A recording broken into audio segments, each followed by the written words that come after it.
उत्तराखंड में बढ़ते मानव वन्यजीव संघर्ष एक बड़ी चुनौती बन चुकी है। शासन प्रशासन हर स्तर पर जंगली जानवरों की बढ़ती घटनाओं को रोकने का प्रयास कर रहा है। वहीं दूसरी तरफ मुख्य विपक्षी दल कांग्रेस सरकार को नसीहत देते हुए कई गंभीर आरोप भी लगा रही है। रिपोर्ट देखिए।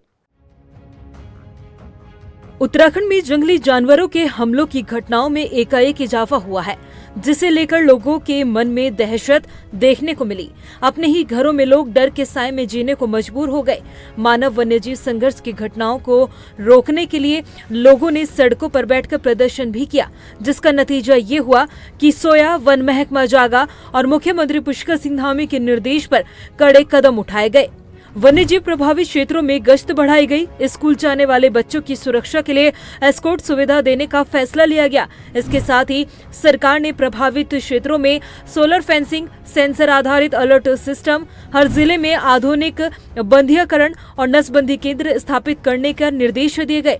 संवेदनशील इलाकों में वन्यजीव रेस्क्यू और रिहेबिलिटेशन सेंटर स्थापित करने का फैसला लिया गया। साथ ही बस्तियों के आसपास जंगली झाड़ियों को अभियान चलाकर साफ करने के भी निर्देश दिए गए। क्रमबद्ध रूप से, चरणबद्ध तरीके से, योजनाबद्ध रूप से एक सोलर फेंसिंग की व्यवस्था की जाएगी सुरक्षा के लिए, और सेंसर बोर्ड अलर्ट सिस्टम लगाकर सुरक्षा तंत्र को विकसित करके मानव वन्यजीव संघर्ष को कम करने के लिए, लोगों की सुरक्षा के लिए एक प्रभावी रूप से इसमें कार्रवाई की जाएगी।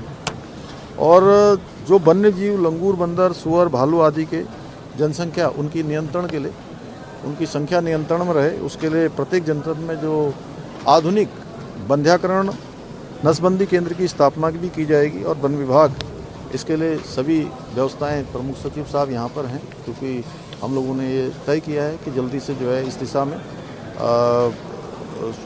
सभी व्यवस्थाएं सुनिश्चित होंगी। और प्रदेश के समस्त जनपद जहाँ पे मानव वन्यजीव संघर्ष में जो चिन्हित वन्यजीवों के रेस्क्यू और रिहेबिलिटेशन के लिए सेंटर वन विभाग के नियंत्रण में खोले जाएंगे। हालांकि सरकार की तरफ से वन्यजीव हमलों की घटनाओं को रोकने के लिए जो कदम उठाए गए हैं, उस पर कांग्रेस ने सवाल खड़े करते हुए नसीहत दी है। कांग्रेस के पूर्व प्रदेश अध्यक्ष करण महारा का कहना है कि ये सिर्फ योजनाओं के ऐलान से कुछ समाधान नहीं निकलने वाला, धरातल पर काम होने चाहिए। उन्होंने कहा कि वन्यजीवों के उग्र व्यवहार के कारणों पर विशेषज्ञ और वैज्ञानिकों से गहन रिसर्च कराई जानी चाहिए। ये सब बेकार की बातें हैं। अधिकारी कर्मचारियों को समय समय पे ऐसे निर्देश दे जाते हैं, लेकिन मुख्यमंत्री को ये होना चाहिए उसके कारण क्या है, उसके ऊपर रिसर्च करानी चाहिए। उसके ऊपर ये होना चाहिए कि हम कौन से ऐसे एहतियात कदम उठाएं जिससे वन्य जीव और मनुष्यों के बीच का जो आपसी द्वंद्व हो वो समाप्त हो सके।